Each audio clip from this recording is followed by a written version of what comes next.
Hola, chicos, buenos días, ¿cómo están? ¿Me pueden escuchar, por favor? ¿Me pueden confirmar? Sí, doctora, buenos días. Buenos días. Ok, gracias. Oh, a ver, ¿dónde estoy? Se me perdió a mí.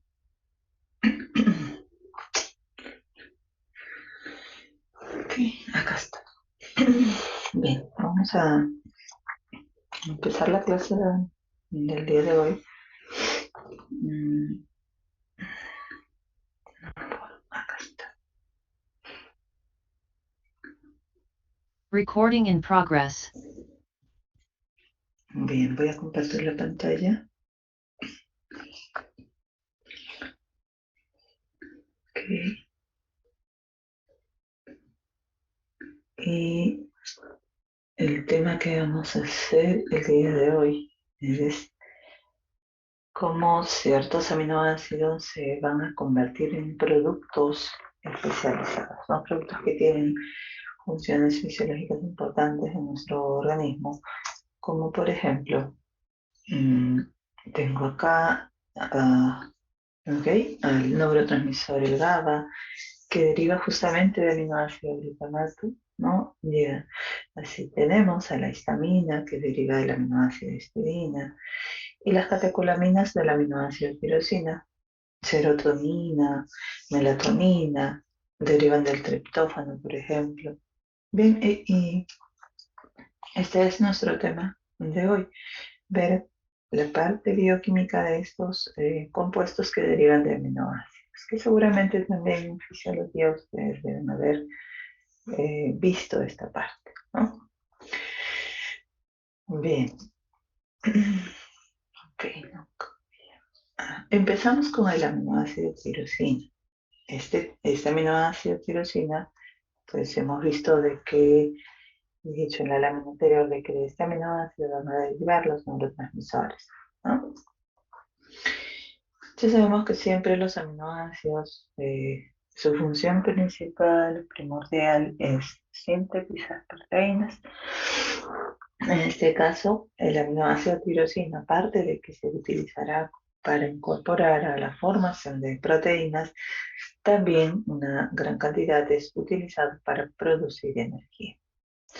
Y una ruta menor va a ser en la cual se convierten estas sustancias, ¿no?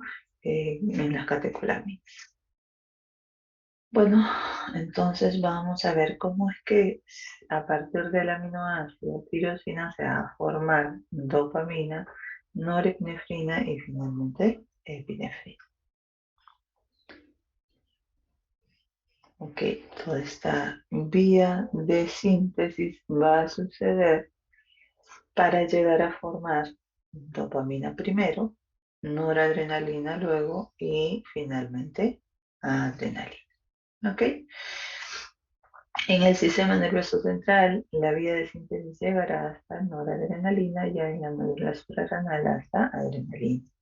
Entonces, la síntesis, si bien es cierto, he dicho, empieza a partir del aminoácido tirosina, sabemos a su vez de que la fenilalanina es el precursor del aminoácido tirosina, y eso hemos visto ya en la clase anterior de que yo requiero de este aminoácido, ¿no? Un aminoácido, ah, ahí está, un aminoácido esencial, dijimos, la fenilalanina, y que debo pues, consumir en grandes cantidades para poder abastecer de ese aminoácido que yo necesito, que es la tirosina. Que en su momento hablamos de que la fenilalanina se convierte en tirosina mediante la enzima fenilalanina hidroxilasa dependiente de la tetrahidrobiopterina, ¿no? Bien, entonces por hidroxilación es que se está formando tirosina. Y ahora estoy viendo esta otra ruta en la cual pues yo voy a formar dopamina. Entonces, tirosina primero se debe convertir en dopa, luego la dopa en dopamina y finalmente en noradrenalina. Bien. Igualmente voy a requerir de una hidroxilasa, en este caso de tirosina hidroxilasa, para poder hidroxilar a la tirosina. Allí entró un segundo grupo hidroxilo en este anillo bencénico que tiene. Igualmente esta tirosina hidroxilasa es dependiente de tetrahidrobiopterina. Ok.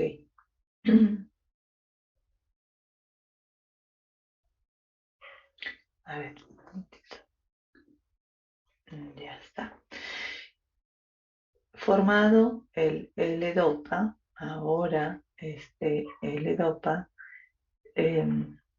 mediante la enzima dopa descarboxilasa, pues su grupo carboxilo que tiene acá en este extremo, el L-Dopa, será descarboxilado, va a salir como CO2 y lo que me queda es la dopamina.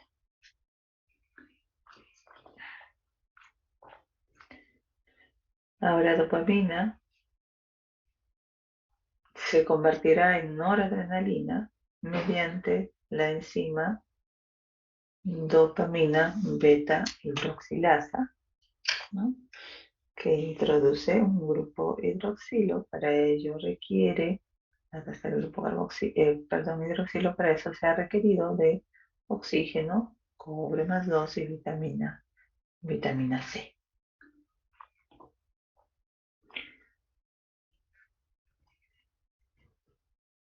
Noradrenalina, para que llegue a adrenalina, necesita metilarse, ¿ok? Así que ya sabemos que nos dona esos grupos metilos va a ser el S-adenosilmetionina, ¿cierto? ¿No? Entonces acá interviene un SAM, S-adenosilmetionina, mediante la enzima feniletonolamina N-metiltransferasa, donde ese grupo metilo que entra en el nitrógeno que tiene ese extremo, ¿no? En este grupo amino.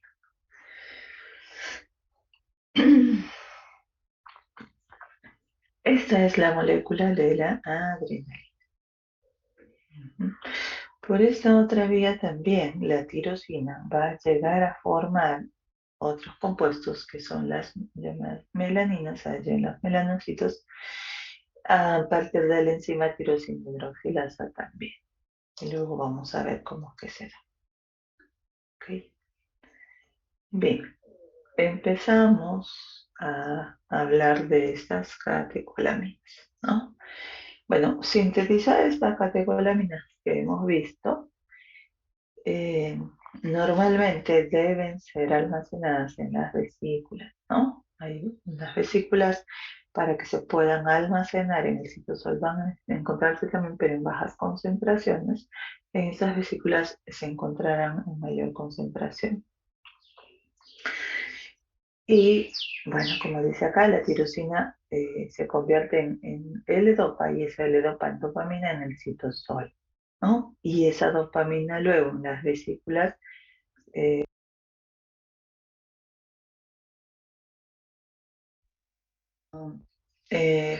luego mediante una beta hidroxilación se convierta en noradrenalina, ¿no? Que es la siguiente catecolamina que deriva de la dopamina.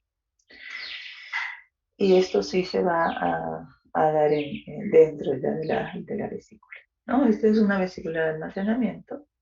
Tiene acá un transportador que permite el ingreso del neurotransmisor, la dopamina, y pues sale un hidrógeno, ¿no? Entonces se encuentran acá este neurotransmisor, dijimos que la este, dopamina se convierte en noradrenalina por hidroxilación dentro de esta vesícula, así que acá se dará mediante la conversión la enzima dopamina beta hidroxilasa. En el momento que tienen que ejercer su acción, tienen que ser liberadas estas catecolaminas. Entonces, cuando hay un potencial de acción que alcanza la terminación nerviosa, ¿no? Esos conductos de calcio se abren y permiten el flujo dentro de la neurona presináptica, esos iones calcio, lo que va a hacer que se promueva la fusión de las dos, vesícula y membrana de la neurona presináptica. De tal manera que por un proceso de exocitosis se van a liberar ese contenido que tienen las vesículas, ¿no? ¿Qué tienen esas vesículas? Pues tienen a los neurotransmisores, tienen ATP, cromograninas y la hidroxilasa, ¿no? Dopamina beta hidroxilasa. En algunos casos, las catecolaminas afectan a otras neuronas y en otros circulan en la sangre e inician respuestas en tejidos periféricos. Okay. La primera entonces que se forma, dijimos, es la dopamina, ¿no? A partir de aminoácido tirosina, ¿ok? A partir del aminoácido tirosina dijimos que tiene que suceder una hidroxilación y para ello requiero de tirosina hidroxilasa y requiero de tetrahidrobiopterina y necesito oxígeno también. Ya sabemos que la tetrahidrobiopterina da los hidrógenos y se convierte en dihidrobiopterina, ¿no? Y bueno, con el oxígeno yo voy a hidroxilar a esta estructura, la tirosina. Por acá está entrando el hidroxilo y se ha convertido en L-DOPA. Y ya luego una descarboxilasa requiero, siempre las descarboxilasas dependen de fosfato de piridoxal, ¿sí? Por ello acá pues estoy necesitando ese fosfato de piridoxal. Y acá lo que está sucediendo es que este grupo carboxilo está saliendo como molécula de CO2. Y, y lo que está quedando es ya la formación de la dopamina. Bien, dopamina pues se va a sintetizar, dijimos, en el sistema nervioso central y está involucrado con ciertas enfermedades como la esquizofrenia, el Parkinson, ¿no? Estas neuronas que producen dopamina, las neuronas dopaminérgicas, están en todas las regiones del sistema nervioso central, especialmente en el cuerpo estriado, por lo que va a desempeñar funciones en la coordinación de movimientos corporales. También a este neurotransmisor lo vamos a asociar a la motivación, la recompensa, el esfuerzo, el placer. ¿Okay? Luego de que este neurotransmisor, dopamina, es descargado, ¿no? Dijimos que se tienen que fusionar esas membranas, se descarga el contenido, la dopamina es secretada por lo tanto y ejerza esa acción, va a tener su receptor, ejerza esa acción, tendrá que ser recapturado, ¿no? Luego de ejercer esa acción. Y en la neurona presináptica va a haber un transportador que permite el ingreso de la dopamina. Pero también puede ser degradada por dos enzimas, que son la monoaminoxidasa y la catecolortometiltransferasa, ¿no? Entonces, a ver, alguien está con su audio prendido. Sí, Fabián. Fabián. No sé si Fabián puede desactivar su audio. Creo que yo no lo puedo hacer. A ver, por acá.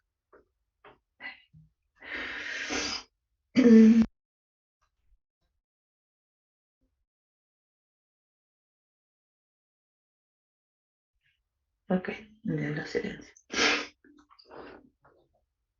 Bien, entonces, cuando una persona consume cocaína, La cocaína lo que hace justamente es bloquear este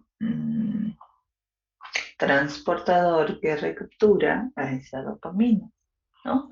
Entonces ya la dopamina no ingresará y se quedará en el espacio intersináptico, provocando que haya una mayor respuesta, ¿cierto? Entonces, como hemos dicho, esta dopamina tiene que ver con la euforia, la hormona del placer, decíamos, ¿no? Por eso nosotros vemos que en estas personas que consumen cocaína, pues tienen ese comportamiento, ¿no? De mayor alegría, de placer, y eso es porque justamente se está acumulando acá a la dopamina. Norepinefrina o noradrenalina, dijimos que se va a sintetizar a partir de la dopamina, ¿verdad? Esto en la médula adrenal, la dopamina se hidroxila a norepinefrina o noradrenalina y se metila a expensas del lado. Entonces, dopamina se está hidroxilando primero, ¿ok? Se está hidroxilando en este carbono, acá dentro del OH. Esa dopamina hidroxilasa depende de ascorbato, necesita oxígeno y la hidroxilasa después de, bueno, introducir ese grupo hidroxilo, pues yo digo que se forma esta nueva estructura que es llamada norepinefrina. Ujú. Y bueno, decíamos que luego se, se metila, ¿verdad? Esa norepinefrina se va a metilar en este grupo amino que tiene en este extremo. Acá está entrando un grupo metilo y ese grupo metilo justamente lo está dando, bueno, primero necesito de la enzima feniletanolamina N-metiltransferasa para que transfiera el grupo metilo del, de un adomet, que es lo mismo decir SAM, ¿no? Recibe el nombre de adomet. El SAM, que ustedes ya lo conocen como S-adenosylmetionina, ¿no? Entonces yo necesito del SAM para que me dé este grupo metilo y lo transfiera a esta enzima feniletonolamina N-metiltransferasa. Entonces, esta nueva estructura que se ha formado es la epinefrina o adrenalina. Bien, respecto a la norepinefrina, es utilizado como neurotransmisor en el locus coeruleus. Estas neuronas noradrenérgicas están relacionadas con el sueño, ¿no? La vigilia, la atención, la conducta alimentaria. Y cuando existen bajas concentraciones de norepinefrina, están relacionadas con la bulimia y con la anorexia.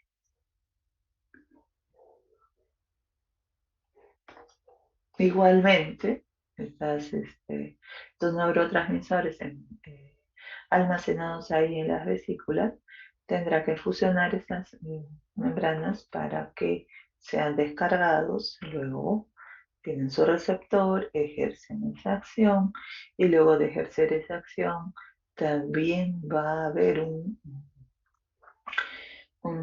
transportador, ¿no? Para que pueda ser recapturado a la neurona presináptica. Pero además también las enzimas que mencionábamos hace un momento para la dopamina, que era la monoaminoxidasa y la catecolortometiltransferasa, van a ayudar a su degradación de estas catecolaminas. Finalmente, la epinefrina o adrenalina se va a encontrar en menor cantidad y las neuronas adrenérgicas del sistema nervioso central se encuentran a nivel del bulbo raquídeo y que se proyectan hacia el tálamo e hipotálamo, ¿no? Que van a producir esta adrenalina. Entonces, mencionamos dos enzimas que ayudan a la degradación de estas catecolaminas. tenemos a la aminooxidasa, ¿no? La monoaminoxidasa, y tenemos a la catecol ortometiltransferasa, dijimos. La vía de degradación para dopamina, noradrenalina, adrenalina son similares, e incluso para la serotonina, ¿no? La serotonina también o 5-hidroxitriptamina. También tiene esa vía de catabolismo. Ambas enzimas están ampliamente distribuidas en el cuerpo, sin embargo, la catecol ortometiltransferasa no se encuentra en las terminaciones nerviosas como si se encuentra allí la monoaminoxidasa. Entonces, cuando hablamos de degradación de estas catecolaminas, voy a ver lo siguiente, ¿no? Tenemos acá la noradrenalina que se va a catabolizar. Entonces, la vía puede darse mediante dos formas, ¿no? O primero puede actuar la monoaminoxidasa o podría actuar la catecol-ortometiltransferasa. Si empieza la monoaminoxidasa, entonces lo que hace esta enzima es sacar este grupo amino primero, ¿no? Que está saliendo allí como de un amonio, y además va a oxidar este carbono a un aldehído. Y luego una oxidación posterior a un grupo carboxilo. Este aldehído a un carboxilo. Para que luego actúe la catecol-ortometiltransferasa. Acá la catecol-ortometiltransferasa lo que está haciendo es metilar en este OH, va a entrar un grupo metilo, reemplazando ese hidrógeno, ¿no? Acá está. Y esto gracias a el NUSAM, que tiene que intervenir acá para que nos dé ese grupo metilo. Este es el ácido 3-metoxi-4-hidroximandélico, o también conocido como el ácido vanililmandélico. Por este otro lado, empezó el catabolismo de esa noradrenalina al revés, ¿no? Primero con la enzima catecol ortometiltransferasa, que con ayuda de un SAM también, lo que sucede es primero la metilación, que habíamos visto también, para que luego recién actúe la monoaminoxidasa. Y saque el grupo amino, oxide este carbono a un aldehído y luego un carboxilo, ¿no? Y llegamos a obtener el mismo compuesto, y que luego se excretará en esa orina. Muy bien, entonces, la tirosina también dijimos que es precursor de las melaninas, ¿no? Estas melaninas son pigmentos que derivan de este aminoácido que se sintetizan en los melanocitos, y los melanocitos sabemos que se encuentran en la piel, raíces del cabello, están en la retina, están en las membranas de la mucosa, en el oído interno, y que para esta vía de síntesis se requiere de la enzima tirosinasa. Y la tirosinasa lo que hace es lo siguiente, que a partir de este aminoácido tirosina hemos visto que se convierten en L-dopa, ¿no? Por una hidroxilación en el anillo benceno.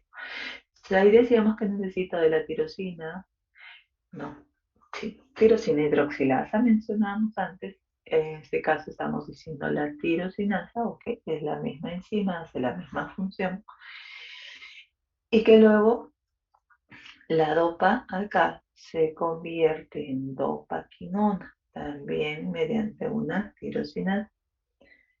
Entonces la dopaquinona es la que, bueno, va a dar lugar a la formación. Por este lado está llegando finalmente a formar las eumelaninas, y por este otro lado estoy formando acá las feomelaninas.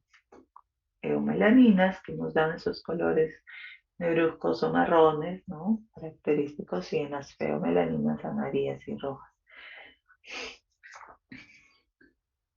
Ujú. Entonces voy a tener, ay, perdón, estos tipos de melaninas, ¿no? Eumelaninas, que los hemos dicho que nos da esas coloraciones negras o marrones. En nuestra piel es oscura, lo vamos a encontrar en la iris, lo vamos a encontrar en el cabello. Las feomelaninas, que más bien nos dan esos colores amarillos o rojos, pues también lo vamos a encontrar en piel, en iris, en cabellos rojos, labios, pezones, glande y en la vagina.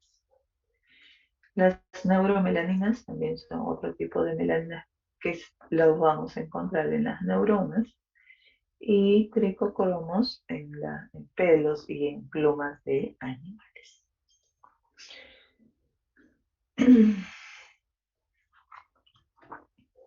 Ok, entonces yo requiero de la tirosinasa o tirosina hidroxilasa, sabemos, para formar el DOPA, ¿cierto? Entonces, este DOPA, hemos visto que por esta vía está llegando a formar melaninas. Por lo tanto, va a haber un problema sobre esta enzima, tirosina hidroxilasa, que un déficit de esta enzima pues causa, ¿no? Esta enfermedad, el albinismo, justamente, que no sé, al no poder formarse estas melaninas, pues la persona presenta esa coloración de piel, en el cabello, en el iris. Ok, entonces es un déficit de esta enzima tirosinasa. Muy bien, entonces vamos a cambiar de tema. Ahora vamos a cambiar de aminoácido, al cual dijimos, pues yo requiero glutamato para formar el neurotransmisor GABA, ¿no? GABA. Glutamato sabemos que requerimos para múltiples vías, en las cuales hemos mencionado en su momento que, bueno, esto lo van a ver en el siguiente capítulo, con el doctor Vidal, cómo es que se forman las purinas y las pirimidinas, derivan y o requiero de glutamato. Glutamato interviene, pues, en el ciclo de la urea, sí podemos decir, porque por desaminación pues da el grupo amino para que se sintetice la molécula de la urea. Glutamato también me sirve para formar glutamina, y hemos visto también en su momento mediante la glutamina sintetasa, y además mediante vía del glutamato de deshidrogenasa formo alfa cetoglutarato también, ¿no? Y en forma inversa también se va a dar. Entonces, vamos a hablar ahora sobre el GABA. Este es un neurotransmisor inhibitorio en el sistema nervioso central. Se forma GABA por una descarboxilación del glutamato, y que para ello requiero del ácido glutámico descarboxilasa. Se une luego a receptores GABA específicos para ejercer su acción, y al unirse el GABA va a provocar flujo de iones cloruro hacia la neurona, hiperpolarizándola e inhibiendo.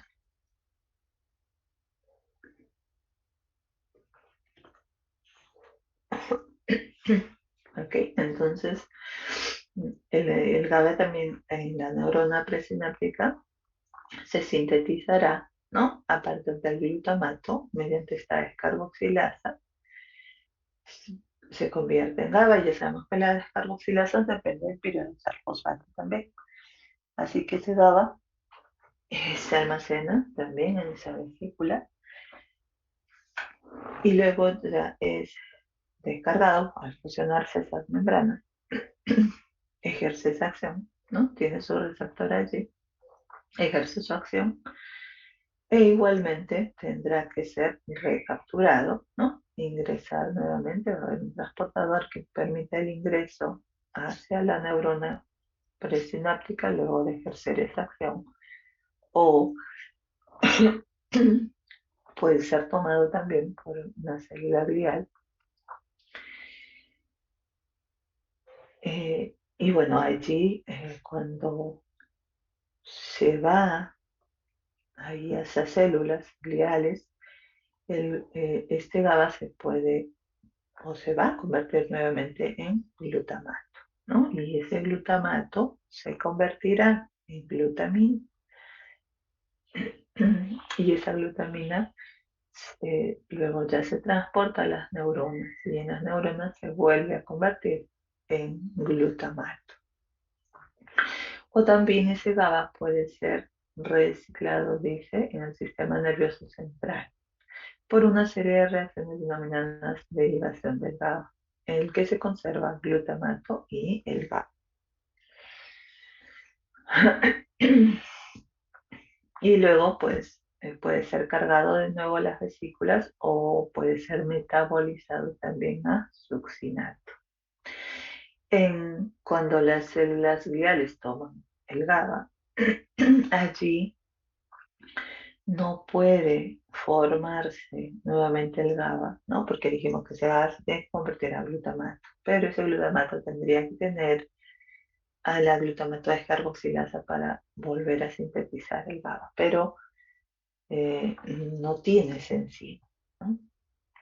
Entonces, acá tenemos la derivación del GABA, ¿sí? Justamente este GABA que hemos visto que se sintetizaba de glutamato por descarboxilación, ahora de ejercer su acción y nuevamente es o recapturada a la neurona presináptica o es llevada, decíamos, a las células gliales. Bueno, ahí en la neurona presináptica ese GABA puede metabolizarse, decíamos, se forma primero el succinato semialdehído, que es este compuesto, que para ello requiere del alfa-cetoglutarato o el glutamato, pues el alfa-cetoglutarato se convierte en glutamato, ¿no? Al recibir este grupo amino del GABA y el resto de la estructura termina como un succinato semialdehído. O sea que acá este carbono se está oxidando para que a un aldehído para que luego se oxide a un grupo carboxilo y termine formando el succinato. Muy bien. Luego vamos a ver también que van a haber alteraciones en la función GABAérgica que desempeñan una función en muchas enfermedades neurológicas o psiquiátricas, ¿no? Y están asociadas con la enfermedad de Huntington, Parkinson, demencia senil y enfermedad de Alzheimer y la esquizofrenia. La serotonina es otro compuesto que decíamos derivaba de aminoácidos. En este caso, la serotonina, o también llamada o conocida como 5-hidroxitriptamina, deriva del aminoácido triptófano. ¿Ok? Esta síntesis se va a dar en el sistema nervioso central, pero también se da en otros tejidos como plaquetas y tracto gastrointestinal. Si estamos viendo que muchas de estas reacciones sucede siempre una reacción de hidroxilación y una reacción de descarboxilación, ¿no? O directamente una descarboxilación, como en el caso del glutamato al GABA, ¿no? Generalmente son muy comunes, ¿no? Estas reacciones en la síntesis de estos compuestos. Entonces acá, aminoácido triptófano me sirve para formar, primero, formo este compuesto, 5-hidroxitriptófano. Va a suceder entonces una hidroxilación mediante la tirosina hidroxilasa, ¿no? Está entrando acá este grupo hidroxilo. Esta hidroxilasa, dependiente de tetrahidroleuterina, necesita oxígeno también para que introduzca un OH en la estructura del triptófano, que ahora se llamará 5-hidroxitriptófano.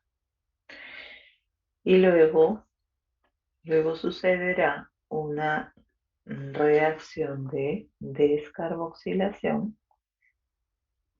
Necesito allí una descarboxilasa y las descarboxilasas dependen de fosfato de piridoxal. Entonces está saliendo acá este grupo carboxilo como molécula de CO2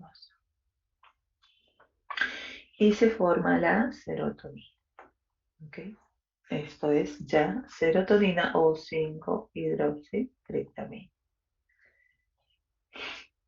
Esta serotonina también es sintetizada en la neurona presináptica y almacenada en esas vesículas que luego se descargarán, ejercerán esa acción, va a tener distintas familias de receptores para esta serotonina. Esta serotonina interviene en los llamados comportamientos vegetativos, como por ejemplo la alimentación, la conducta sexual, el control de la temperatura. También está involucrado con el control del sueño, el dolor y el humor. Decimos que es el neurotransmisor de la alegría. Y está involucrado en patologías como la migraña, como la bulimia, agresión, ansiedad y depresión. Se sintetiza en los núcleos del RAFE y del tronco encefálico, y estas neuronas serotonérgicas se proyectan hacia las regiones del cerebro y médula espinal. Y en la médula espinal actúan inhibiendo las vías de dolor y en el sistema nervioso central controlando el estado de ánimo. ¿Okay? Toda esta familia de receptores tenemos para la serotonina, ligados la mayoría de ellos a proteínas G, ¿no? Para que ejerzan esa acción.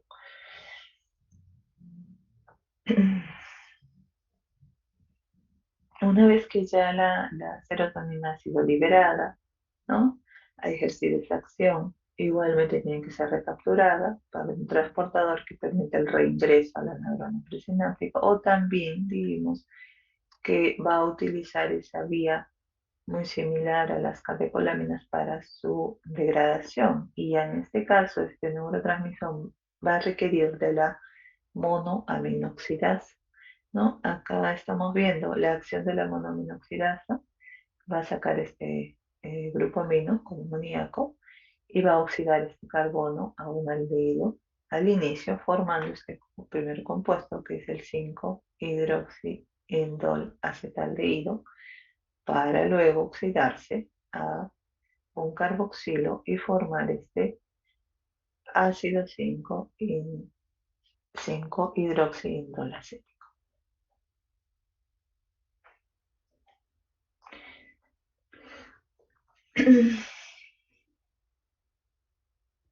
Entonces, habíamos dicho que la serotonina estaba relacionado, decíamos que era el neurotransmisor de la alegría, ¿verdad? Pero sucede lo contrario acá, pues si sus concentraciones de serotonina bajan, están disminuidas, pues va a causar este problema de depresión en las personas, ¿no? Provocando un estado bajo del ánimo y hay dificultad para concentrarse, hay pérdida de interés, eh, pérdida de peso o puede aumentar también, ¿no? Hay fatiga y en problemas ya más complicados de esta depresión, incluso la persona puede tener ideas suicidas, ¿no? Factores psicóticos y catatonia o negación para alimentarse. Y justamente para el tratamiento de estas enfermedades se utilizan fármacos, que existen fármacos, vamos a decir, de primera elección, los cuales van a justamente bloquear este transportador que permite la recapturación de esta serotonina a la neurona presináptica, ¿no? Entonces acá estos fármacos bloquean ese ingreso de la serotonina y por lo tanto aumenta la concentración, porque el problema acá era una baja concentración de esta serotonina, ¿cierto? Entonces, de esta manera estoy haciendo que aumente esta concentración acá y pueda tener un mayor efecto esa serotonina. Dentro de este grupo de fármacos que hacen ese mecanismo de acción se encuentran el citalopram, fluoxetina, fluvoxamina, paroxetina y la sertralina. Y hay otro grupo de fármacos que no son de primera elección, ¿no? Debido a sus efectos adversos que estos pueden presentar y hay necesidad de restricción en la dieta y pueden interaccionar con otros medicamentos. Estos fármacos lo que hacen es bloquear o inhibir a las monoaminoxidasas, que si recuerdan dijimos que esa serotonina iba a ser metabolizada o catabolizada o degradada por la enzima monoaminoxidasa que hay acá también en el espacio intersináptico, así como que hay en la neurona presináptica. Entonces, va a impedir que degrade a la serotonina, por supuesto también a la noradrenalina, ¿cierto? Entonces, de esa manera empieza pues a aumentar esa concentración de serotonina, que es lo que queremos lograr en esta situación de depresión.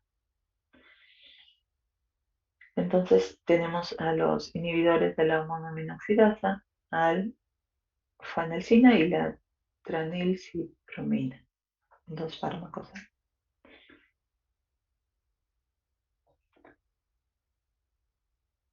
Bien. La melatonina, ok, también deriva de este aminoácido triptófano, que nosotros hemos visto que del triptófano he formado serotonina, ¿cierto? A ver, dijimos se hidroxila y luego decimos que se descarboxila, ¿no? Y se forma serotonina. Ahora la serotonina me da lugar a la formación de melatonina, es lo que estamos viendo ahora.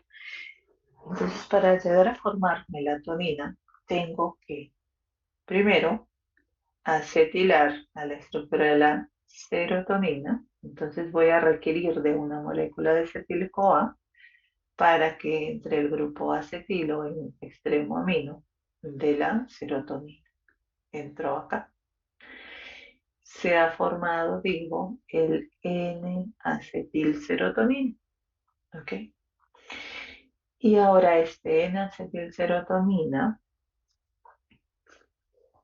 va a ser metilado, ¿no? En este grupo OH se va a metilar. Ahí está. Y se está convirtiendo en melatonina. Esta es ahora la estructura de la melatonina. La melatonina se produce en la glándula pineal en respuestas al ciclo de luz-oscuridad y su concentración en la sangre se eleva en un ambiente oscuro.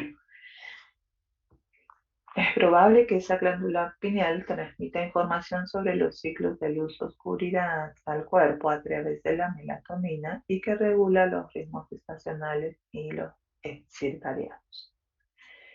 La melatonina puede intervenir también en regulaciones de las funciones reproductivas.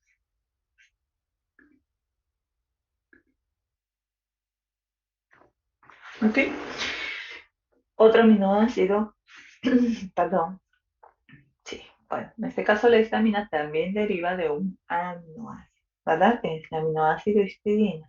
Voy a requerir para formar histamina. Requiero allí de una enzima descarboxilasa que depende de fosfato de piridoxal. Entonces, el grupo carboxilo ha salido y se ha formado histamina. Nuevamente por descarboxilación, ¿verdad?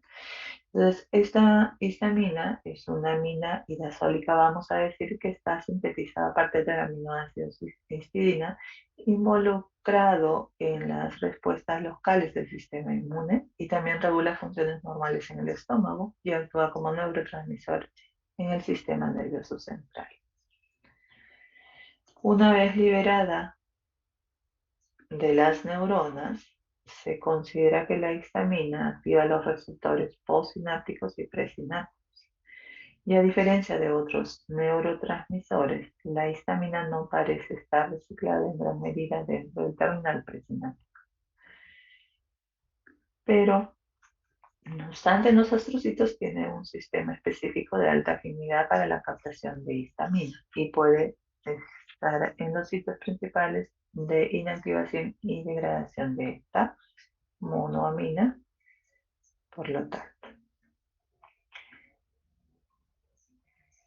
Para que se metabolice o catabolice la histidina, pues en el cerebro, el metabolismo de la histamina primero se da por una metilación, ¿no? Mediante la enzima histamina metiltransferasa, que va a transferir un grupo metilo de un SAM hasta el nitrógeno del anillo de la histamina para formar primero metilhistamina, seguido de una oxidación por la monoaminoxidasa B en este caso, y con una oxidación adicional, ¿no? Que sabemos las monoaminoxidasas hacen, oxidan aldehído y luego carboxilo. Bueno, y en los tejidos periféricos la histamina sufre una desaminación a causa de la diaminoxidasa seguida de una oxidación ácido carboxílico. A ver, lo que estamos diciendo en la lámina anterior se está viendo acá, ¿no? Lo que yo quiero es catabolizar esta histamina y pues va a ser distinta en tejidos periféricos que en el cerebro. En el cerebro simplemente, perdón, en tejidos periféricos simplemente actúa acá una diamina oxidasa, sacando este grupo amino, acá como ion amonio está saliendo, y oxidando este carbono a un aldehído, se forma este compuesto, imidazol ácido aldehído, y luego se oxida nuevamente este aldehído a un carboxilo. Y se forma finalmente este compuesto llamado imidazol ácido acético. Y por este otro lado, en el cerebro, sucede más bien lo siguiente. Primero dijimos que va a haber una metilación con ayuda de SAM mediante la enzima histamina metiltransferasa, que transfiere el grupo metilo en el nitrógeno que tiene ahí este anillo de la histamina. Acá entró y se ha formado metilhistamina. Metilhistamina mediante la monoaminoxidasa B saca el grupo amino, saca como ion amonio, ¿no? Está sucediendo prácticamente lo mismo. Y se forma este compuesto intermediario para que luego, bueno, perdón, acá este carbono se está oxidando a un aldehído y luego se oxida a un carboxilo. Y termina formando el metil imidazol ácido acético, ¿no? Acá solamente llega imidazol ácido acético, acá está metilado.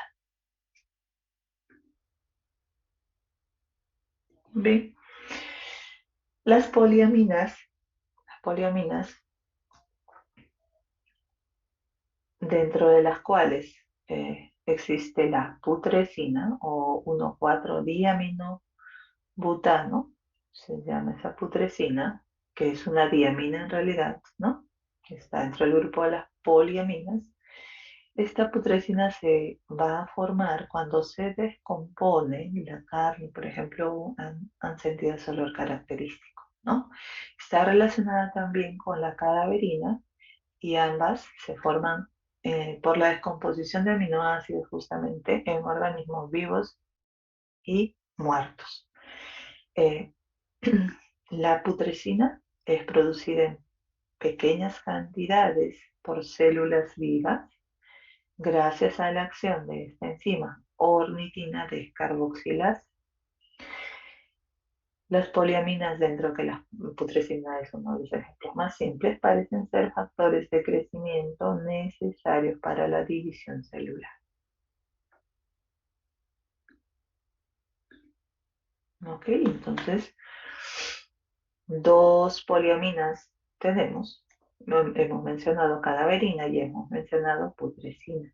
Cadaverina deriva del aminoácido lisina y putrescina deriva del aminoácido ornitina, ambas por una reacción de descarboxilación, ¿no? Sus grupos carboxilos salen como CO2 y lo que queda es una diamina, ¿cierto? De la lisina queda cadaverina mediante lisina descarboxilasa y de ornitina mediante ornitina descarboxilasa me está quedando la putrescina.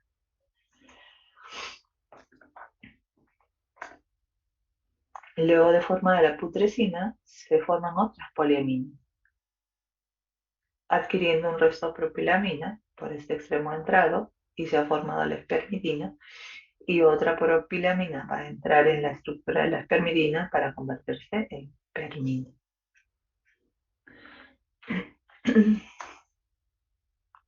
Cuando digo que requiero de un grupo propilamina, ¿no? Fíjense acá, estoy obteniendo de ornitina putrescina y dijimos que putrescina para formar espermidina requiere de un grupo propilamina. Entonces, ese grupo propilamina va a venir justamente de un aminoácido metionina, porque de metionina formo ese adenosylmetionina. ¿Y cómo así es que da ese grupo propilamina? Porque generalmente hemos visto y dicho de que el S-adenosylmetionina me da grupos metilos, ¿cierto? Pero en este caso, el S-adenosylmetionina se va a descarboxilar mediante la enzima S-adenosylmetionina descarboxilasa y va a sacar este grupo carboxilo que tiene acá como CO2. Y me está quedando toda esta parte carbonatada con el grupo amino unido al azufre de esa adenosylmetionina. Fíjense, todo esto tengo que vendría a tener uno, 2 y 3 carbonos, grupo propil, unido a un grupo amino, es un propilamino. O sea, que yo requiero para que se dé a la putrescina y se convierta en espermidina. Entonces acá la enzima espermidina sintasa permite la unión de este resto propilamina con la putrescina, se convierte en espermidina y como ya perdió esta parte de la estructura, este compuesto que inicialmente eh, se llama esa metionina descarboxilada, claro, porque ya salió su grupo carboxilo, recuerden, ahora se va a convertir en el metiladenosina. Ujú. Metiltioadenosina, porque todavía tiene acá el grupo, perdón, el azufre. ¿Ok? Metiltioadenosina. Se formó espermidina y ahora de espermidina voy a formar espermina. Y también dijimos que para formar espermina voy a requerir de ah, otro resto propilamina para que entre por este extremo. Entonces requiero de otro S-adenosina metionina descarboxilado para que me dé el grupo propilamina y gracias a la espermina sintasa ahora va a permitir esa unión. Y por lo tanto tengo la siguiente poliamina que se llama espermina. Entonces, como vemos, estas poliaminas tienen varios grupos aminos con cargas positivas y por ello es que al tener esas múltiples cargas positivas, estas poliaminas se pueden unir a polianiones como el ADN y el ARN, estabilizándolos y contribuyendo a su empaquetamiento. Cambiamos de compuesto ahora. Vamos a ver a la creatina, perdón, bueno, sí, creatinina, que deriva de la creatina, ¿no? Y para ello requiero del aminoácido glicina, que en la clase anterior también hemos hablado, ¿no? Glicina me permite la formación de creatinina finalmente. Pero glicina también la requiero para formar glutatión, este tripéptido que decíamos formado por glicina, glutamato y cisteína. Glicina también, la siguiente clase vamos a ver que forma las porfirinas y por allí forma el grupo E. Glicina me da lugar a la formación de purinas, también da, bueno, en el siguiente capítulo van a ver eso. Y glicina, cuando se cataboliza, forma serina y de serina voy a formar glicina también. Hemos visto eso. Y luego, bueno, ese catabolismo de glicina a serina, la serina finalmente termina formando piruvato y por ahí decíamos que es un aminoácido glucogénico, ¿cierto? Bien, entonces, la creatina o creatina fosfato, sabemos que esta se forma o se sintetiza allí en el músculo y es utilizado por el músculo, ¿cierto? Voy a formar la creatina a partir de, sí, bueno, en realidad son tres aminoácidos, porque acá nos menciona la glicina y la arginina, pero también luego, y hemos visto en la clase anterior, que requería de metionina para esta síntesis, ¿ok? Es la fuente directa e inmediata para regenerar ATP en esas células musculares, ¿no? Donde se encuentran reservados bajo la forma de fosfocreatina o creatina fosfato.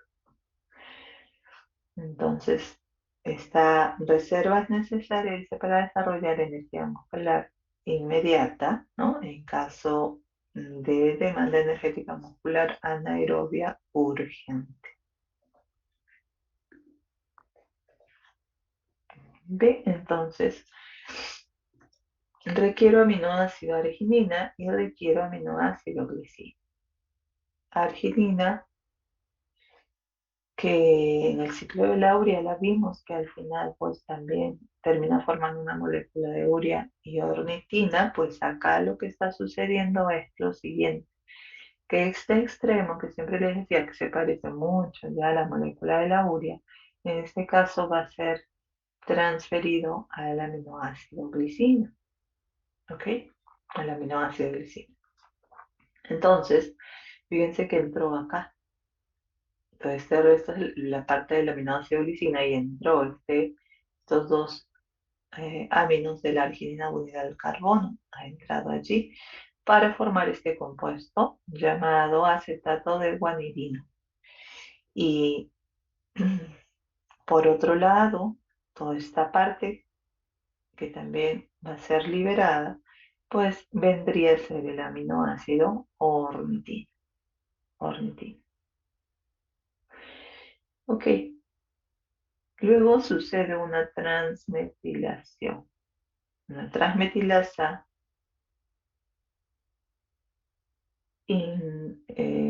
transfiere un grupo metilo de un S-adenosilmetionina, ¿ok?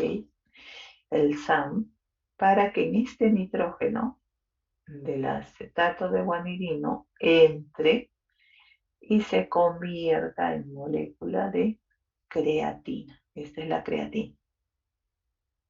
¿Ok? Entonces fueron tres aminoácidos, arginina, glicina y metionina. La creatina, mediante la creatinquinasa y una molécula de ATP, es que se fosforila esta molécula, se va a fosforilar, ha entrado acá en este grupo menos un grupo fosfato, ¿ok? Y esta es la fosfocreatina. Ahora, que se almacena en el músculo, dijimos, hasta el momento que requiera de energía inmediata, en la cual realiza esta reacción inversa, ¿no? Y se vuelve a convertir en creatina y libera un ATP. Ujú. Entonces, la creatina y la creatina fosfato o fosfocreatina Se encuentra en el tejido muscular, también en el cerebro y en sangre. La creatinina, ¿ok? La creatinina se forma en el músculo a partir de la creatina fosfato por una reacción de deshidratación no enzimática y pérdida de ese grupo fosfato. Bueno, eso es lo que les decía antes, que esta fosfocreatina en el músculo, cuando se requiere de energía inmediata, hace esta reacción inversa en la cual este grupo fosfato con un ADP se transforma en ATP, ¿no? Se forma un ATP ahí. Quedó ahora como molécula de creatina, la cual decíamos hace una reacción de deshidratación no enzimática para cerrarse y formarse este anillo característico de la creatinina.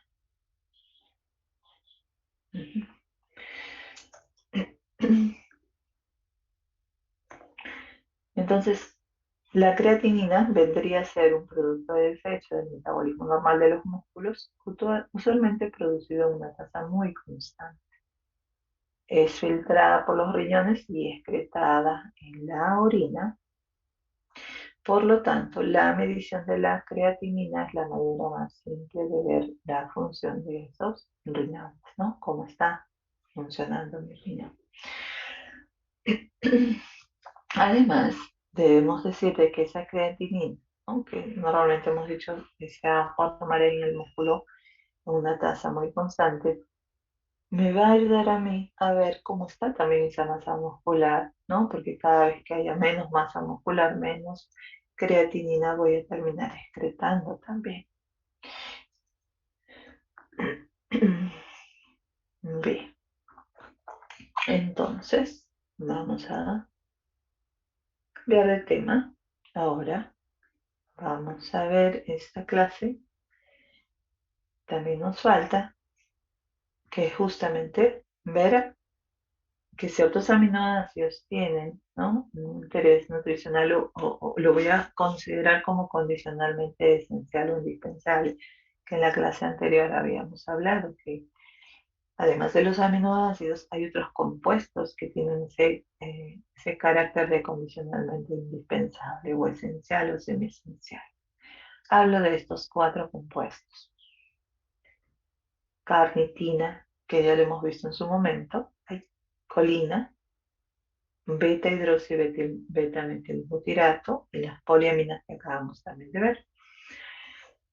Eso quiere decir de que si es considerado como condicionalmente indispensable o esencial o semiesencial, se sintetizan en mi organismo, ¿cierto? Se pueden formar estos compuestos en mi organismo, pero que la cantidad formada, dijimos en la clase anterior, va a ser insuficiente y que voy a requerir pues dar más cantidad mediante la alimentación para suplir todas las necesidades. Entonces empezamos a hablar de la carnitina. La carnitina es este compuesto, esta molécula, vemos que hay un hidroxilo, un carbono beta, gamma trimetil, ¿no? Gamma trimetilamino, o sea, este amino tiene tres grupos metilos ahí. Butirato, ¿no? Cuatro átomos de carbono con su grupo carboxilo. Butirato. La carnitina es un derivado de aminoácidos esenciales, lisina y metionina. Dos aminoácidos esenciales requiero para tener en mi organismo carnitina. Por eso es que en ciertos momentos, y más si tenemos deficiencia de estos aminoácidos, pues no voy a sintetizar la cantidad adecuada de carnitina, ¿verdad? Está ampliamente distribuido en todos los tejidos de los mamíferos, tejidos musculares, y es fundamental, recordemos esto, en la oxidación de ácidos grasos, que ya lo hemos visto en el capítulo de lípidos, ¿no? Y por lo tanto en el metabolismo energético. Actúan como lanzadera de los ácidos grasos de cadena larga. Recuerdan que gracias a la carnitina podía ingresar a la matriz mitocondrial ese ácido graso de cadena larga. Entonces, ¿Cómo formo o sintetizo en mi organismo carnitina? Se da en dos partes de la célula, empieza en la mitocondria y termina en el citosol. ¿Ok? Dijimos que requerimos de dos aminoácidos. La lisina, que se ha metilado, porque este es el N6 trimetilisina, ¿ok? Este compuesto.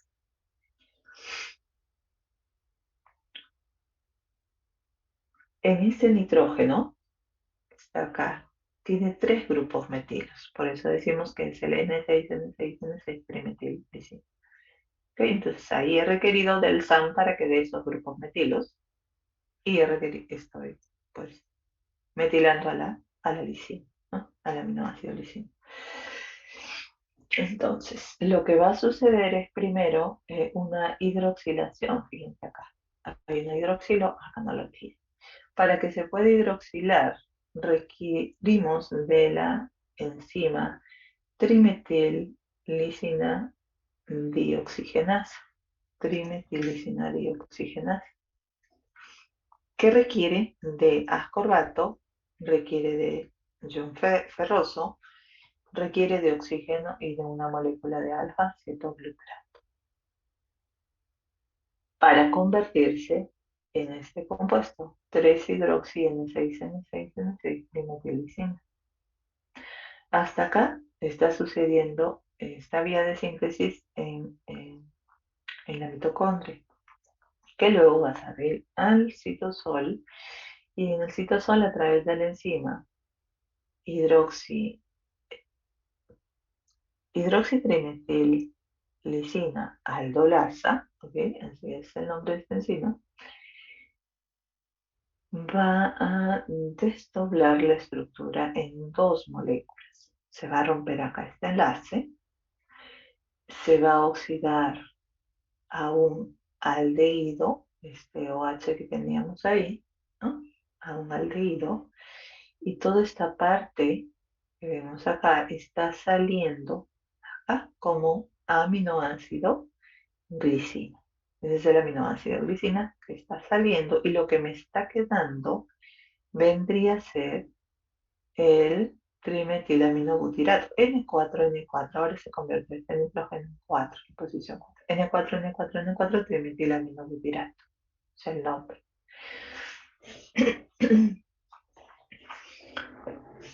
Luego ese trimetilaminobutirato se va a oxidar este aldehído a un carboxilo con ayuda de la deshidrogenasa dependiente del NAD. El NAD se reduce y este trimetilaminobutirato se ha oxidado a butirobetaína.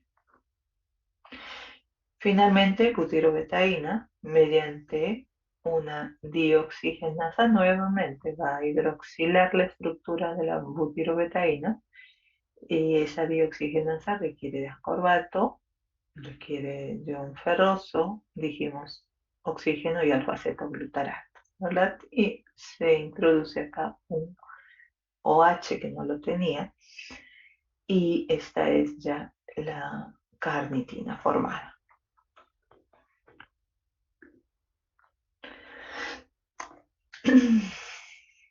La deficiencia de carnitina da lugar a una serie de síndromes que incluyen debilidad muscular, que en su momento también lo mencionábamos en lípidos, ¿no? Debilidad muscular progresiva con infiltración lipídica del músculo esquelético, una concentración reducida de carnitina muscular, cardiomiopatía, hipoglucemia grave, ¿cierto? Porque no puedo oxidar esos ácidos grasos, entonces toma la glucosa que hay en sangre y va disminuyendo. Hiperamonemia, porque hay mayor catabolismo de aminoácidos con la finalidad de obtener energía y capacidad disminuida de la producción de cuerpos cetónicos. Claro, si no puedo oxidar esos ácidos grasos, no hay acetilcoa para formar esa síntesis de cuerpos cetónicos. Esto, claro, cuando la persona es sometida a un estado de ayuno en el cual requiere utilizar ácidos grasos, ¿no? Para obtener energía. a nivel muscular. Entonces, se va a requerir en estas situaciones y otras que vamos a mencionar de deficiencias de carnitina, dar más cantidad de esta. Entonces, en la alimentación yo tengo que adquirir este compuesto. Carnitina se encuentra en carnes rojas, leches y pescados. Y en los vegetales van a haber cantidades pequeñas en realidad. Puede haber una deficiencia de carnitina sistémica que afecta a todo el organismo, casi nunca se presenta, y miopática, que solamente va a afectar al tejido muscular y esta es la más común que podemos tener. ¿Cuáles vendrían a ser las causas de deficiencia de carnitina?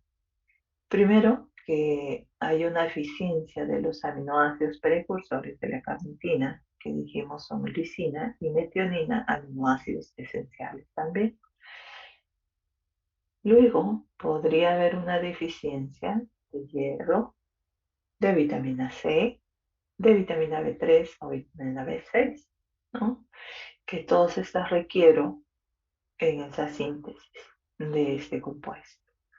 Puede también haber un fallo genético de la síntesis de la carnitina, ¿no? A nivel de esas enzimas. Podría haber un problema de aciduria orgánica o secundaria a tratamientos como diálisis renal o nutrición parenteral de larga duración o el consumo de ácido valproico también puede causar deficiencia de carnitina. Finalmente, problemas renales que hacen que secrete mayor eh, carnitina a nivel renal puede conllevar a que también haya deficiencia de carnitina. Entonces, hay estudios que han demostrado que la suplementación con carnitina mejora sensiblemente las complicaciones cardíacas que se pueden presentar, que dijimos, por una baja de carnitina y una capacidad reducida para realizar el ejercicio, así como la sintomatología muscular, la hipotensión intradialítica y la anemia resistente a la eritropoyetina. Por eso es que la FDA ha aprobado su utilización de carnitina, no solo para tratamiento, sino también para prevenir la deficiencia de carnitina, principalmente en esos pacientes que son sometidos a hemodiálisis.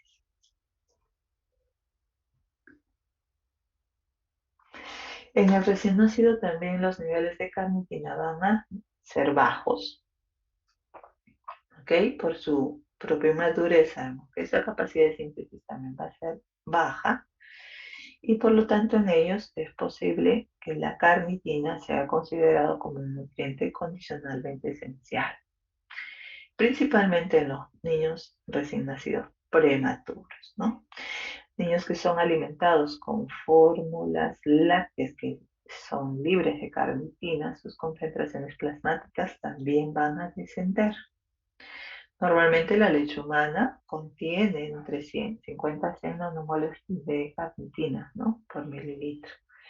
Pero esos niños que son alimentados con fórmulas a base de soya o nutrición parenteral total, que no reciben carnitina, entonces van a tener bajas concentraciones de este compuesto. Por ello que en el primer año de vida se debe incluir obligatoriamente suplementación de carnitina en esas fórmulas para alcanzar concentraciones similares a la leche materna. Bien, otro nutriente que hemos dicho de este grupo, de los 4 que hablamos, era la colina. La colina es una amina cuaternaria, es la trimetiletanolamina, componente importante para la integridad de la membrana celular, los neurotransmisores, la señalización celular, el transporte y el metabolismo lipídico. Colina encontramos en todos estos alimentos. Bueno, una gran mayoría de alimentos, ¿no? Podemos obtener colina. Hígado, están en las carnes, de res, en el pollo, en las verduras, huevos, en los frutos secos, tienen a este nutriente. Y la colina yo lo requiero para poder formar distintos compuestos, dentro de los cuales está la acetilcolina, ¿no? Formo también betaína, que me ayuda luego a la síntesis de metionina. Colina lo he visto en la síntesis de fosfoglicéridos y fosfolípidos de señalización celular como el factor activador de las plaquetas. Acá está. El nutriente del cual estamos hablando es la colina, que hemos dicho, pues forma acetilcolina por ahí. Entonces, con una molécula de acetil-CoA es que se sintetiza la acetilcolina. Por acá, ah, por acá arriba estoy formando la betaína que decía, pues me permite también resintetizar metionina, ¿no? Porque con una molécula de homocisteína y betaína puedo formar metionina. Y colina también dijimos que forma fosfoglicéridos, como por ejemplo la fosfatidilcolina.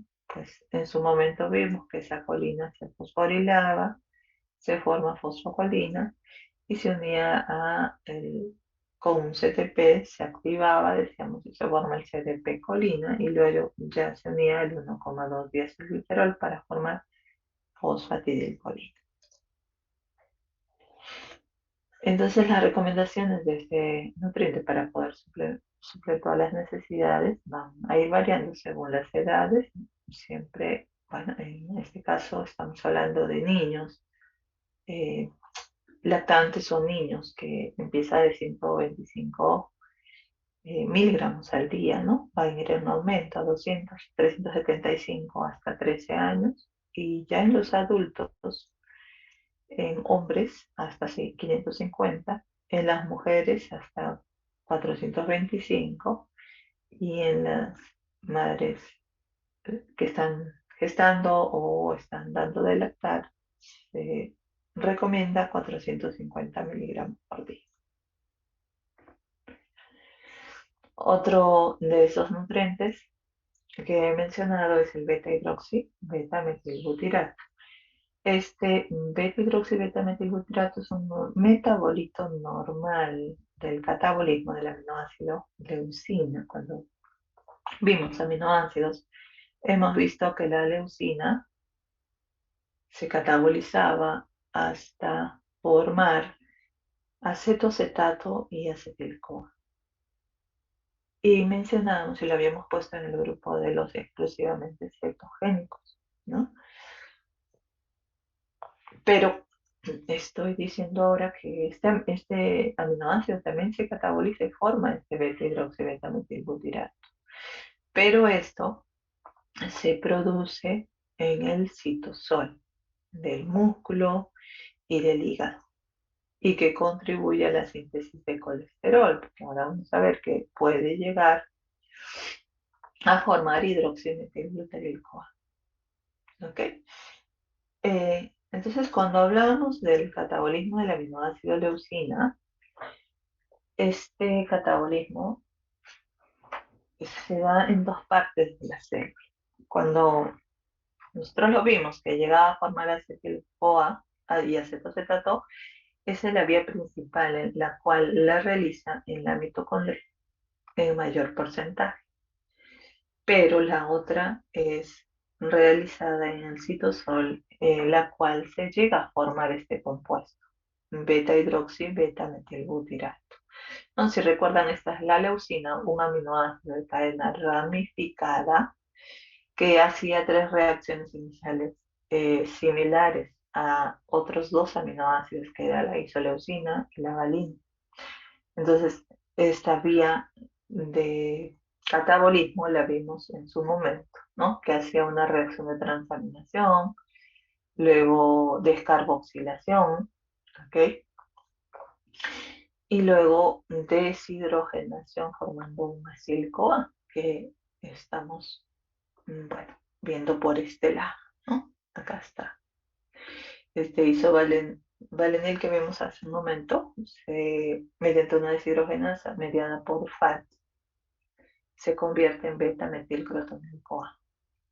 Y ya luego se descarboxila, se forma el beta-metilglutanil-CoA, una hidratasa ingresa una molécula de agua, forma el hidroximetilglutanil-CoA y luego una aliasa desdoble en dos compuestos, acetocetato y acetil-CoA. Entonces por acá decíamos que es un aminoácido exclusivamente cetogénico, pero yo estoy viendo la otra vía en la cual pues este aminoácido leucina también llega a formar en su catabolismo en el citosol este compuesto, beta hidroxibeta metilbutirato, ¿no? Que se une luego la coenzima A, se forma el beta hidroxibutirato CoA, luego se convierte en hidroximetilglutaryl CoA y este es intermediario de la síntesis del colesterol, ¿recuerda?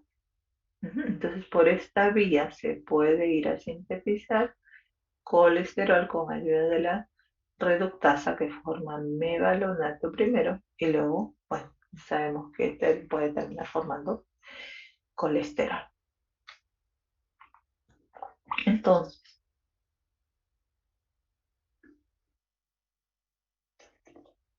dice acá, la teoría inicial sobre la acción del betidroxi betametilbutirato en el músculo es que las células musculares dañadas no serían capaces de sintetizar suficiente hidroximetilglutaryl-CoA para poder sintetizar colesterol y con ello el adecuado funcionamiento de las membranas. Por ello es necesario la suplementación en la dieta de la hidroximetilbutirato para poder producir hidroximetilglutaryl-CoA en los miocitos y disminuir el daño celular.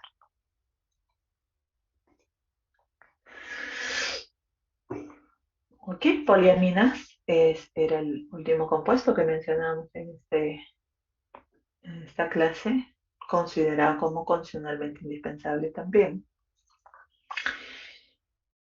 Y ya en su momento hemos dicho de que las poliaminas derivan de aminoácido arginina y aminoácido metionina, ¿no? Y que están implicados en la multiplicación y el crecimiento celular.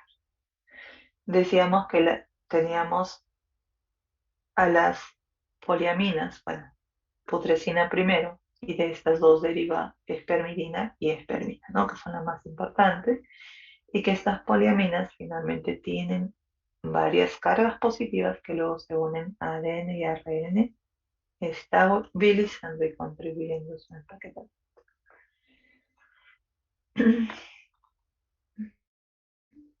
Espermidina y espermina, acá lo vamos a ver, porque dijimos que la putrescina se forma por descarboxilación de ornitina, ¿cierto? Requiero ahí de la ornitina descarboxilasa y formo putresina. Y que de ahí derivan estas otras dos poliaminas, que es espermidina y espermina. Pero también yo puedo formar putrescina por esta otra vía, utilizando arginina, que la arginina por descarboxilación también forma este compuesto agmatina y esa agmatina me da lugar a la síntesis de putrescina también. Okay. Muy bien. Hemos terminado con esta clase, vamos a pasar a asistencia y, bueno, pasar a otro tema rapidito antes de irnos. Vamos a ver. Acá está. Vamos a tomar la asistencia en forma aleatoria para avanzar, porque tenemos que ir al laboratorio, igual tengo una reunión antes en la facultad. Así que, por favor, me contestan. A ver, ahí está. Es el grupo 2. Ajá. Ok, a ver, Acuña, Chiara, Acuña. Ya está.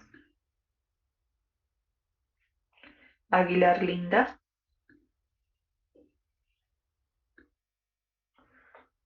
A ver, no me están escuchando. Alabe, Alison. Ujú.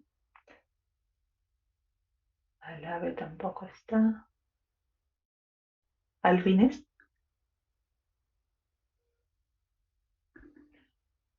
Ujú. Cindy. Antigua no se encuentra. A ver, creo que no me están escuchando. Ok. ¿Nadie ha venido ahora? Doctora. Ay, ok. Sí, doctora, se escucha. Ya, gracias. Ok, bueno, no han venido. Bailón, Ana. Presente, doctora, buenos días. Buenos días. Yamile. Presente, doctora, buenos días. Ok, gracias. Milagros, Cajowoman. Presente, doctora, buenos días. Buenos días. Miguel Carrión. Presente, doctora, buenos días. Buenos días. Ya está. Valerie Chácara. Presente, doctora, buenos días. Buenos días. Bueno. Deza, Diana. Presente, doctora. Ujú. Feria, Ángela. Está. García Luis. Presente, doctora. Ok. Guerra, Noé. Presente, doctora, buenos días. Buenos días. Ok. Está Noé. Ya. Ashley Herrera. Presente, doctora Ashley Herrera. Ok. Jiménez Rosana. Está. Fiorella Yauji. No se encuentra. Aaron Magro. Está. Mesa Luz. Presente, doctora, buenos días. Buenos días. Melanie Osorio. Presente, doctora, buenos días. Buenos días. Ramos Jean Paul. Presente, doctora, buenos días. Buenos días. Fabián Ruiz. Presente, doctora, buenos días. Buenos días. Salvador Carlos. No se encuentra. Nelly Valencia. Presente, doctora, buenos días. Buenos días. André Ventura. Presente, doctora. Ok. Acá está. Ya. Y Vilches Martín. Buenos días, doctora, presente. Buenos días. Ok. Vamos a grabar entonces. Doctora, buenos días. Disculpe, cuando usted me llamó, mi micrófono no se quiso encender. Acuña Córdoba. Ok, Acuña, a ver. Doctora, disculpe, mi compañera Alave ha escrito por el chat que tiene problemas con su audio, pero que sí está presente. Ok. Doctora, Sí, disculpe, Aguilar sí. Espino también estaba presente, no puede encender mi micrófono. Ah,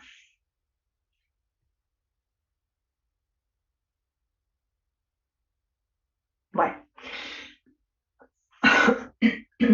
Bien, vamos a ver esta última clase. Pues hoy tenemos clase de laboratorio, la cual vamos a hablar de desnutrición calórico-proteica, ¿no? Y vamos a hablar específicamente sobre estas dos desnutriciones, la de Kwashiorkor y la de Merasa. Bien, ¿a qué se debe esta desnutrición? La de Kwashiorkor específicamente.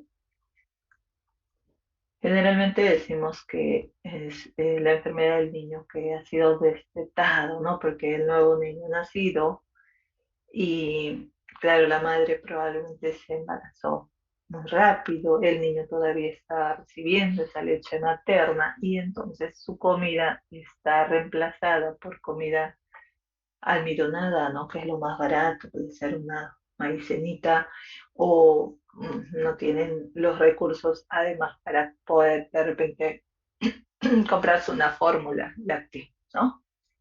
Entonces esto sucede generalmente en situaciones extremas, en los países subdesarrollados, en los países en guerra, ¿cierto? Entonces,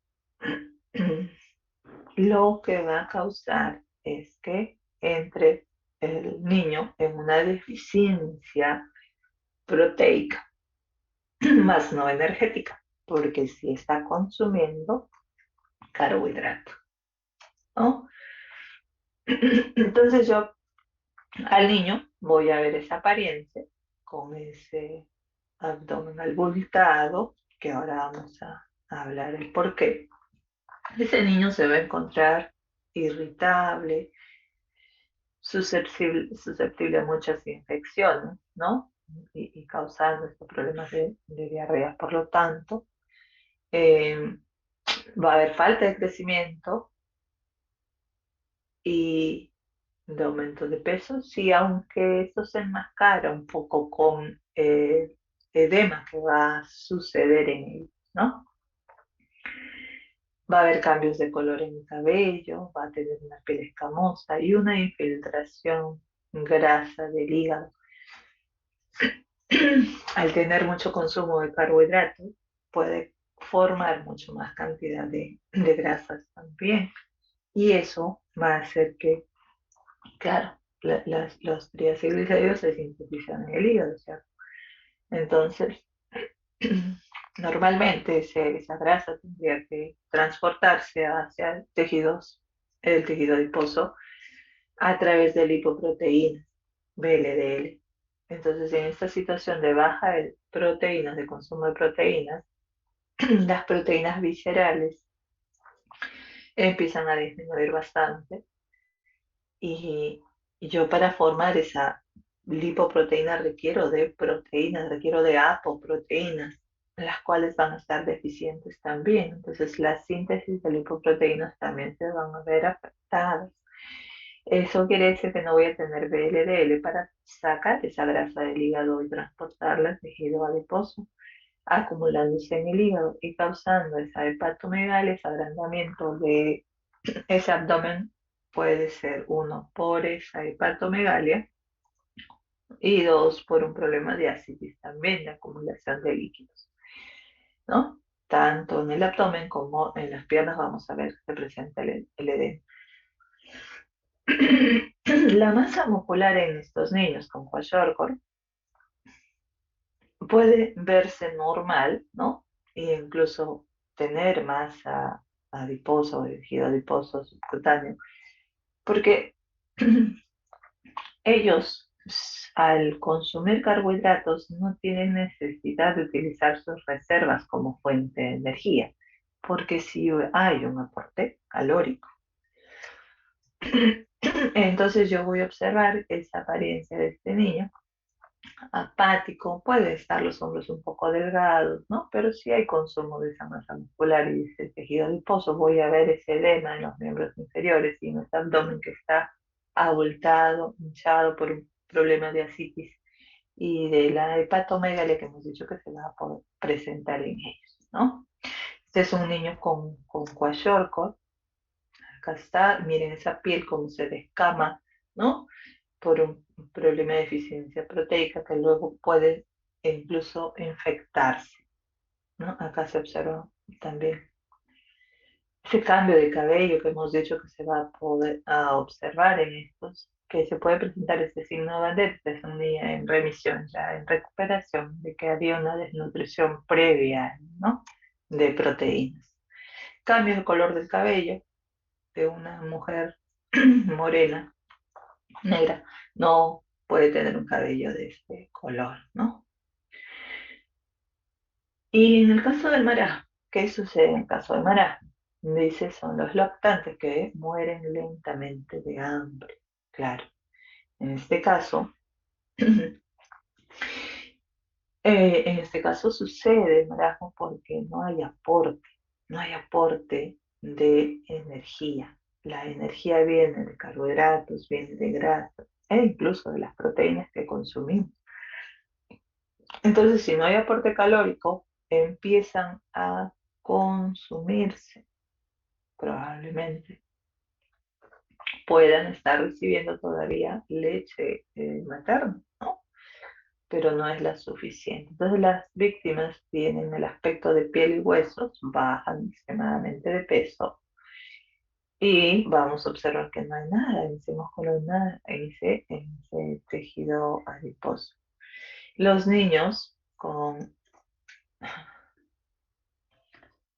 lactancia incompleta, dice, ¿no? El leche es preparada con aguas contaminadas incluso por esa baja de recursos, por esas situaciones extremas de repente en las cuales están atravesando. Hay alteraciones en el crecimiento cerebral, el peso está muy afectado, ¿no? Cambios ligeros en piel y pelo y hay atrofia muscular muy importante.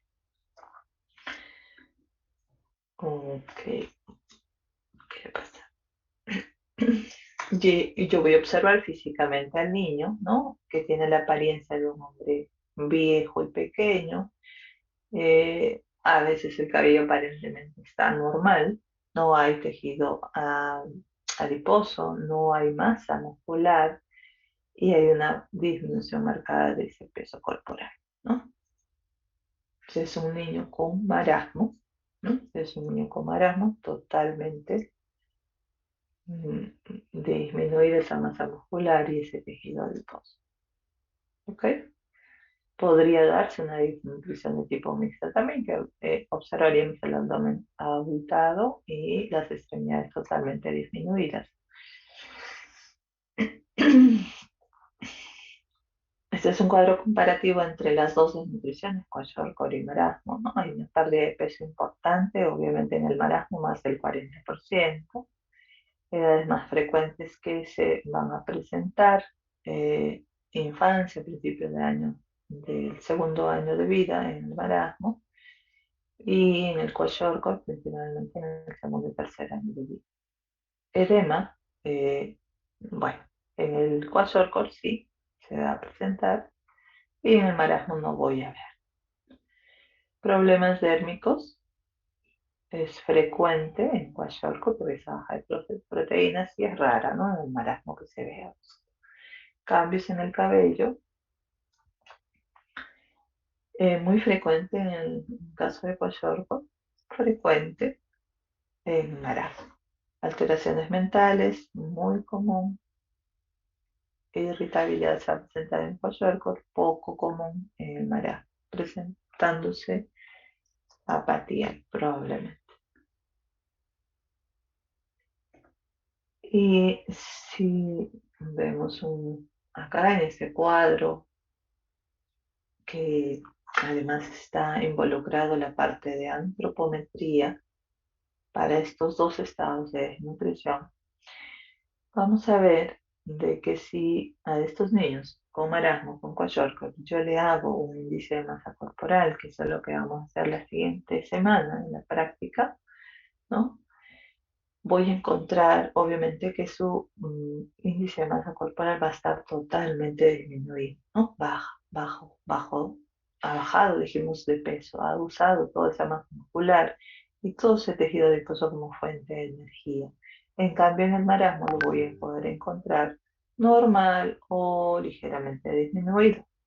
No, porque en el niño con kwashiorkor, la persona con kwashiorkor, sí consume carbohidratos, pero no está consumiendo proteínas. Masa grasa o tejido adiposo, pues va a bajar bastante, ¿no? Esa masa grasa va a disminuir totalmente. En cambio, en el niño con kwashiorkor, pues va a estar probablemente normal o un poco disminuido podría ser. Masa magra totalmente disminuido en el marasmo y normal o incluso podría verse un poco disminuido en el caso del kwashiorkor. En el índice de masa corporal, ¿por qué sale normal en un paciente con kwashiorkor? Porque pues el estado de el edema que presente ese niño con kwashiorkor hace, ¿no?, que el peso pues prácticamente esté como que aumentado, un poco incluso gordito, ¿no? Entonces el índice de masa corporal por eso no sale normal. Respecto a las proteínas viscerales, albúmina, prealbúmina, proteínas totales, transferrina, etcétera, en el marasmo pueden estar dentro de lo normal o ligeramente disminuido, porque en el marasmo es lo último que se termina perdiendo, proteínas viscerales, a diferencia del kwashiorkor, que en este sí, pues lo vamos a encontrar bastante disminuido. El edema se presenta, ya sabemos, en el niño con kwashiorkor, ¿no? Gasto energético, ¿cómo va a estar ese gasto energético? Totalmente disminuido en el niño con marasmo, ¿no? Porque ya no hay que quemar, en realidad todo ya se ha consumido. Y en el paciente con kwashiorkor puede encontrarse normal o, bueno, un poco disminuido. La expresión de nitrógeno creatinínico urinario disminuirá, ¿no?, en el niño con marasmo, porque hemos dicho que en ellos, como ya no hay masa muscular, prácticamente pues no hay creatinina que se vaya a formar, ¿no? Esa creatina que se debería convertir en creatinina y que luego excretarse en el riñón, en la orina, pues cada vez va a ir en descenso. Y por eso es que decía, cuando vemos la creatinina, de que esa excreción de creatinina me refleja cómo está esa masa muscular. Entonces el niño con marasmo ha disminuido totalmente. Después, en un paciente con kwashiorkor podría encontrarse dentro de lo normal, pues, si conservan esa masa muscular. Muy bien, entonces la causa de la desnutrición calórica es una restricción global de la ingesta de alimentos, ¿cierto? En cambio, en un niño con kwashiorkor es una restricción exclusivamente de proteína. Muy bien. Ok, entonces hemos terminado ya por el día de hoy. La siguiente clase será ya nuestra última clase de proteínas. Y, ok. Y bueno, el examen, ya sabemos, de proteínas será el día 30 de noviembre. ¿Ok? El día 30 de noviembre. Bien, chicos, entonces vamos a irnos ahora al laboratorio, ¿no? Tenemos práctica en este momento. Y nos vemos en la siguiente clase. Gracias, cuídense.